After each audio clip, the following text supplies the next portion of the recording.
Welcome to the Q's Reviews. November 21st, 1931, the height of the Great Depression. In the midst of traditional entertainment, a small, struggling studio would introduce the world to a name that would forever be associated with fear. The studio was Universal, and the name was Frankenstein. It's alive!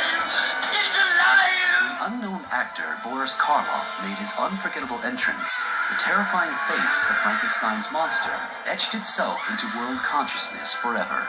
The movie gave birth to the American horror film, and for the next 2 decades, the great icons of terror made their way onto the silver screen. One by one, they came to life through the combined imaginations of filmmakers, actors, and a single man whose makeup skills and artistic versatility would literally create universal monsters. His name was Jack Pierce. He's probably one of the most important people in the history of monster movies, and yet also at the same time, he's one of the most unknown people. He refined what you could do, where it made a remarkable change in what the audience was getting and what, indeed, the audience came to expect. This one guy created a stable of, amazing characters. Jack Pierce's Frankenstein to me, is the only Frankenstein. That's like the defining moment for a makeup artist.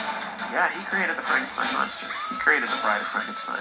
He created the Wolfman. He created the different mummies. He really created some of the greatest screen characters ever. In the makeup field, he's considered the father of the Universal monster.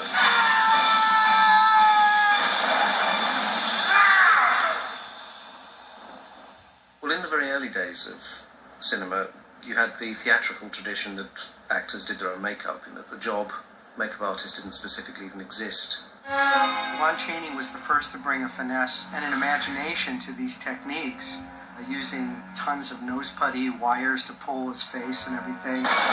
I'm amazed when I see the makeups that Lon Chaney Sr. did at the time that they were doing it. The Phantom of the Opera that he did still hasn't been topped in any Phantom of the Opera makeup. Jack Pierce looked at this and said, wow, with simple materials, this guy could do great stuff. That's where I'm headed. And that's what he did. The makeup that really brought Jack Pierce to the attention of Carl Laemmle in Universal was his 1926 makeup in a movie called The Monkey Talks. Even today, when you look at it, it's a really brilliant makeup. It rivals anything that John Chambers did in Planet of the Apes. But then he came back and he did The Man Who Laughs at Universal in 1928. And Pierce created this amazing, ghoulish, freaky kind of makeup. It became so iconographic that it became the inspiration for the Joker, the most popular and well-known villain in all of comic books. And apparently, Pierce was taken under Carl Laemmle's wing to head up the Universal makeup department. Because he was the head of Universal makeup, he would be involved in all the films Universal were turning out in the 1930s and early 40s. He isn't losing sight of the fact that he is a makeup artist, and that means making up everybody. When they decided to make films of the classic horror novels, being Dracula and Frankenstein in the early 30s, I think Pierce really saw an opportunity to do something great. And of course, Dracula was the first one made. And although he actually worked on Dracula and worked with Bela Lugosi, apparently the two of them never really got on very well. And Lugosi himself insisted still on doing some of his own makeup. In 1931, Jack Pierce is very disappointed when Dracula is released, and even though it's a huge success, he's not really credited with creating the character. Although Dracula came first, we actually really think of the Universal cycle as beginning with the Frankenstein monster, because it's the most visually amazing thing. Audiences have never seen anything like that before. One of the sketches that was done by the art department at Universal showed it as a mechanical robot made out of some kind of a metal. Pierce didn't go in that direction, thankfully. And of course, he doesn't bear any resemblance to the actual description in Mary Shelley's book, but what he created was something that was perfect for its time. Karloff had just a great face for it, especially in the original film when he was a starving actor and he was very gaunt and cadaverous looking. After work at night, he and Karloff would devise the makeup. During that time, which was about a 3-week stretch, they tested different things. They tried all sorts of little quirky things and then settled upon one thing, and then that was the look for the character. It There were no prosthetic rubber pieces that were stuck on. This was started from scratch every time Karloff sat in the chair. Jack Pierce surrounded himself with reference books on medicine, criminology, electronics, all these things. He looked at hundreds of pictures of criminals and determined that there's a criminal look. And Pierce emphasized that look in this movie. Jack Pierce tells the story about how he came up with the flat head, which never made any sense to me. He says he studied the way that, surgeons work in ancient Egyptian, burial things, and decided that, Frankenstein, not being a trained surgeon, would take the easiest route to get a man's brain out, which is to saw the top of his head off and take the brain out, replace it with the other one, and put it back on. Therefore, he made it flat like a lid of a box. I don't know if he tried to make up an answer after the fact, and where that square head came from, but it works. It makes it instantly recognizable as Frankenstein's monster. Karloff had to be on for the ride, to endure the hours in the chair and on set and any of the pain and scars that might have been left, but they understood what it took and signed on for it 100%. You look at movie monsters in the 30s and their faces move, and it's because you've got this craftsman painstaking work of gluing every single bit individually, and it's a lot easier to project through that than it is just through a mask. Jack Pierce created the classic monsters with primitive techniques. I mean, cotton and collodion. Collodion is this horrible liquid plastic that's 24% ether. He built it up with layers of cotton, painting collodion over it, blending it in, using Q-tips or something to get the edges of the cotton to disappear into the skin, and he built up the head the same way.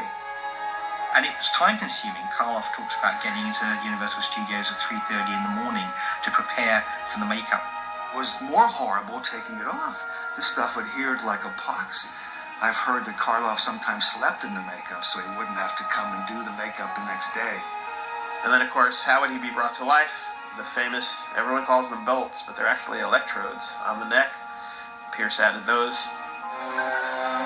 We know that he put electrodes on the spirit gum because Karloff has often remarked in interviews that, he has scars where the electrodes were. He's made this cranium. He's used wax on the eyelids to give them a heavy look. But how the hell did he cave in one side of the guy's face? And I looked at that for ages when I was a kid. And, when finally somebody says to you, Karloff had false teeth, Jack Pierce just said, take them out. I think one of the great things about the Frankenstein monster makeup is it does look like a Walking Dead man. You've never seen Karloff look more cadaverous than he does in Frankenstein. There is not a makeup artist alive that wouldn't like to create something as dynamic as the original Frankenstein. Nobody's ever been able to duplicate that, and everybody's tried. It's quite telling that Boris Karloff, many years later, would always credit Pierce as the man who created the Frankenstein monster. Karloff said, I was the person who wore the suit, I was the person who filled out the suit, but it was Jack Pierce who actually created the look and the feel of the monster. It comes together in such a way that it almost feels like it always existed. That's how great it is, like the Mona Lisa. Jack Pierce, after Frankenstein, was a superstar on the Universal lot, and they immediately put into production a film about the mummy. When you look at the opening scenes in that film of Karloff coming back from the tomb, wrapped in the bandages, and you can actually see the little globules of earth and dust and stuff that Pierce meticulously painted into those bandages. It is just probably the best mummy ever. He basically cooked the linen so that it would have a very aged and fragile feeling to it, and he wrapped it around vertically, horizontally, and diagonally around Boris Karloff. He literally spends hours getting him into this, so much so that he has to be wheeled around.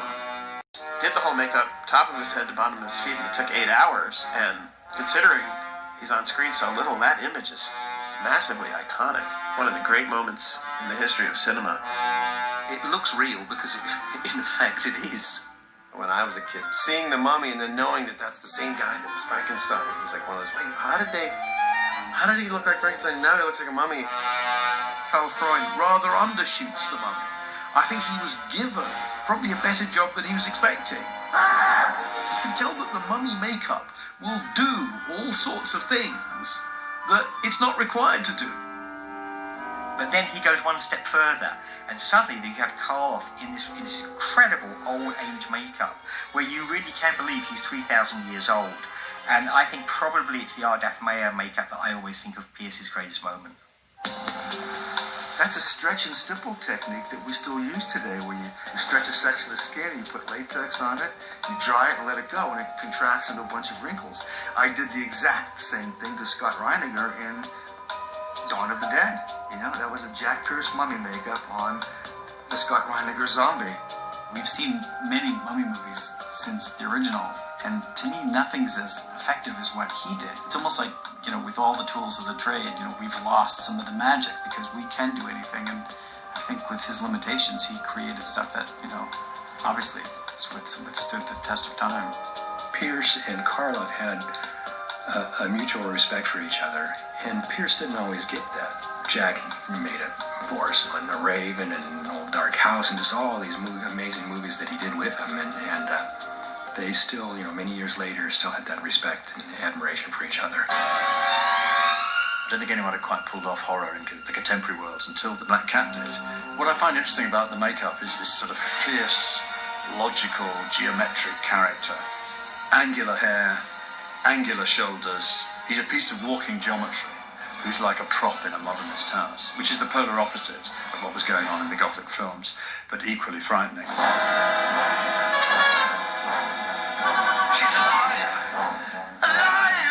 Bride of Frankenstein, the actual makeup on Elsa Lancaster, is really another great iconic makeup. This is an example, you see, of Jack Pierce. He always said he used scientific, but he often used cultural references. In the script, it says she should look like an Egyptian mummy. Jack Pierce didn't bother with that. Let's make her look like Nefertiti. It's not the first thing that you'd think of if you were going to design a makeup for a woman who was brought back from the dead with electricity. And yet, like the monster, it comes together in a very artistic way. And Elsa Lanchester, you know, she wrote a famous account of being made up by Jack Pierce. Describes he's dressed in this button-up surgeon's outfit with slick-back hair, looking, as someone said, like a Greek barber. She said he really enjoyed these kind of tortuous applications of makeup at 5 in the morning. By now, he was living the part. He also created the amazing hairstyle, which they put up in a cage, as Elsa described it. And the only hint that this is a corpse is the stitching around her jaw, which James Whale wisely features in the low-angle shots. A lot of people don't ever even realize that Frankenstein went through incarnations of makeup stages from movie to movie. The transition of the makeup from Frankenstein to Bride of Frankenstein, where the hair is singed back a little bit more and you see a little bit more of his forehead, and there's the burn on the cheek, and then in Son of Frankenstein, that, you know, he's got this big, massive chest. You know, those are just great little touches. Makeups that work on one person won't necessarily work on another. I think Frankenstein's monster never looked as good as it did on Karloff in the first film, and again, because of how thin Karloff was at that point. You know, by the time it was in The Son of Frankenstein, Karloff could eat and put on some weight, and he was also older, so his face was fuller, and it just didn't look as good. You know, the worst was when they put it on Bela Lugosi. At that point, he actually had switched to a slip rubber headpiece, and it wasn't fabricated on a daily basis, and it didn't look as good, but again, his face was so wrong. When they bring Chaney in, it's defaulted back to the original Frankenstein monster look. So the way that there's a change between Frankenstein, Bride of Frankenstein, and Son of Frankenstein, suggesting the character evolving, all that's just been wiped out. And Chaney is required to look as much like Boris Karloff in the first film as possible. And that's the look that then carried on for Lugosi and Glenn Strange and Eddie Parker and Herman Munster and anyone else who's ever got into that get-up. Where Pearson hits it out of the park in Son of Frankenstein is with Igor. And Igor, for my money, is probably Lugosi's second greatest screen character of all time. And it's fantastic, and such a great marriage of actor and makeup artist. Igor has a broken neck, so Pierce created a rubber appliance that had a broken sort of bone in the neck, and that was strapped onto Bela Lugosi's neck, and apparently it was secured with some kind of band under his arm. And then a beard was applied around that with yak's hair, Jack Pierce's favorite kind of hair. That's where Pierce is really showing his skills at doing great hair work on characters. And he laid that whole beard in himself, the wig, and then would trim it every day to give Lugosi that great sort of semi-hunchback kind of character. And then he was given a set of really nasty teeth that include fangs. That's the one time that Bela Lugosi actually wore fangs in a movie. Not for Dracula, but for Igor. So that was a really iconic makeup by Jack Pierce. I always was fond of the Wolfman. I mean, I like that whole concept of an animal and a man combined into one kind of creature. Pierce had created basically the same makeup in 1935 for Henry Hull for The Werewolf of London. But Henry Hull didn't want to wear it. It was too much makeup for him. It was uncomfortable, and he wanted more of his face to show. The makeup he did on Henry Hull, one could easily look at it and go, well, it doesn't look like a werewolf to me. But it was a lovely approach, very stylized, but it's lovely to compare it with what he did to Lon Chaney Jr. in The Wolfman. The Wolfman became Chaney's baby. He was very invested in this character, which is good because the makeup was very arduous. Jack Pierce was a master with hair work.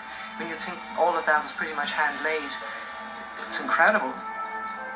Yak's hair was applied in layers and trimmed and then scorched with a curling iron and curled and blended. He never had upper teeth in. The Wolfman only wore lower dentures, so it jutted out his lower teeth as if it's like a dog or a wolf. But one thing that Jack Pierce couldn't do every day was completely model the Wolfman's nose from scratch. So that is the one appliance Jack Pierce definitely did use on these films, which all indications are was created by Ellis Berman Sr. Jack Pierce would secretly have these sculpture and molds made from impressions of the actors, and he would bring them to my father. My father would run the foam latex and the molds, make the pieces for him. Jack Pierce really didn't want to let it out to the other makeup people that he was unfamiliar with those materials. They would literally shoot time-lapse photography. Jack Pierce had to run in between each successive makeup change and apply makeup and glue hair and then go back in and glue a little bit more hair. He had to sort of reverse engineer what that looked like and then build into it. There's talks that it took, 10, 12 hours of Chaney literally having to sit in that chair while they would shoot that transition and that progression of makeups. By the time he did Frankenstein meets the Wolfman, which was the second time the Wolfman appeared, he really just made it perfect. And I don't think it was ever better than that after that. That's the perfect Wolfman makeup. Mummies in the 1940s were totally different from the 1932 Mummy. First of all, they're not really the same type of film at all, and the makeups are totally different. With Tom Tyler, The Mummy's Hand, which is 1940, he's really creating a mummy similar to the Imhotep mummy that Karloff played in 1932. The three Chaney films, Mummy's Tomb, Mummy's Ghost, Mummy's Curse, he's really doing a different kind of character altogether. And Pierce by then is doing a really different turn on the character that he had done with either Karloff or Tom Tyler.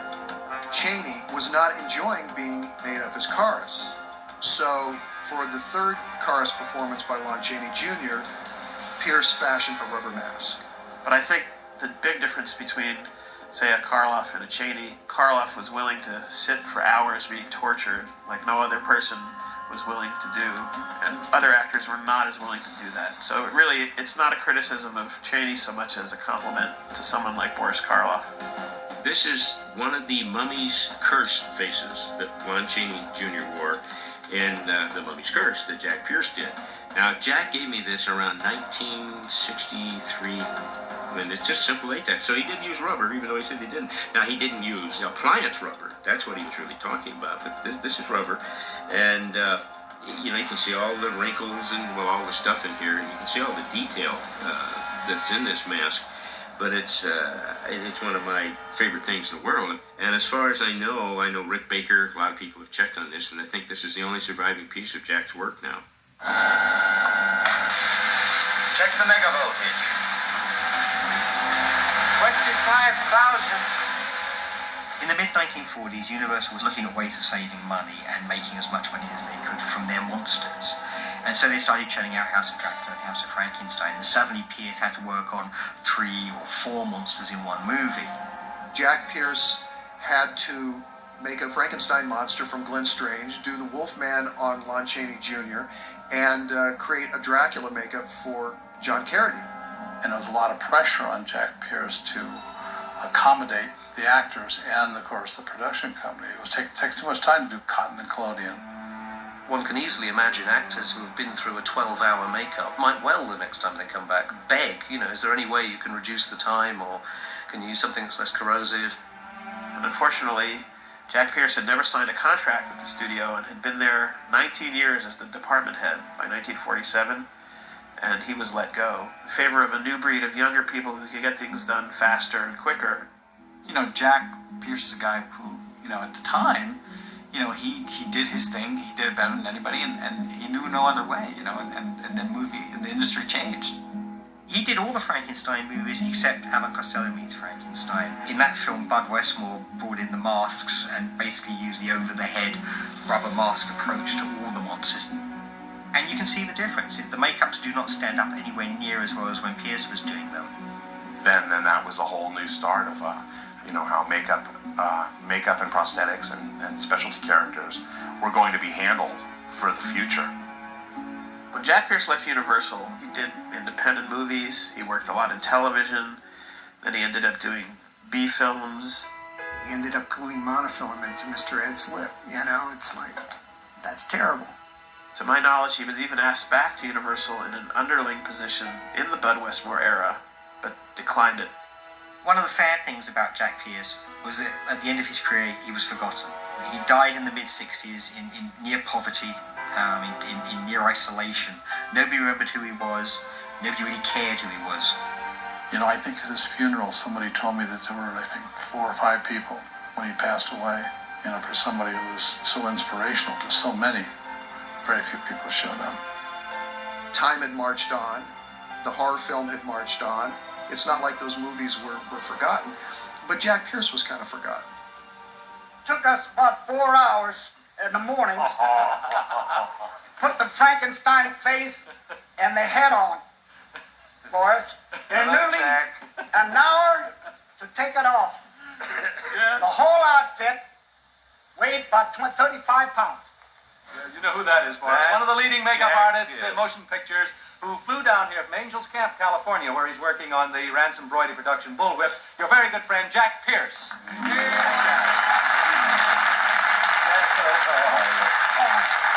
Wonderful to see.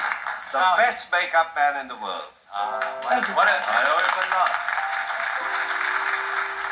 It's happened to so many makeup artists I know that they look back and it was either the Frankenstein makeup or the Mummy or the Wolfman that made them get up and decide that they wanted to do that.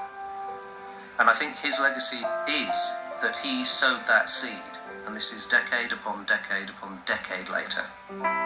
His legacy is the inspiration of thousands and thousands of makeup people, thousands and thousands of horror fans, and thousands of directors that watched those movies and were inspired by those movies. Nowadays, when we can do anything, and we still can't accomplish what he did, maybe that's why his stuff was so unique. My grandson, who knows who Frankenstein is, he's 5 years old. Someday I'll show him the bust of Jack Pierce and say, see, he made him. You see how Grandpa makes these monsters? Well, he made this monster, and that's why I'm making my monsters. Halloween is a lasting tribute to Jack Pierce. When a kid dresses up like Frankenstein, he's dressing up in Jack Pierce's design. When a kid dresses up like the Wolfman, he's dressing up in Jack Pierce's design. Unfortunately, Jack didn't have children. He doesn't have that legacy to carry on. But he had these children that will outlast any children that he would have. He created these characters that outlived him and will outlive me, and people can see these 1,000 years from now. You can look back and you can go, Universal Classic Monsters, there's a whole world there. Jack Pierce created that.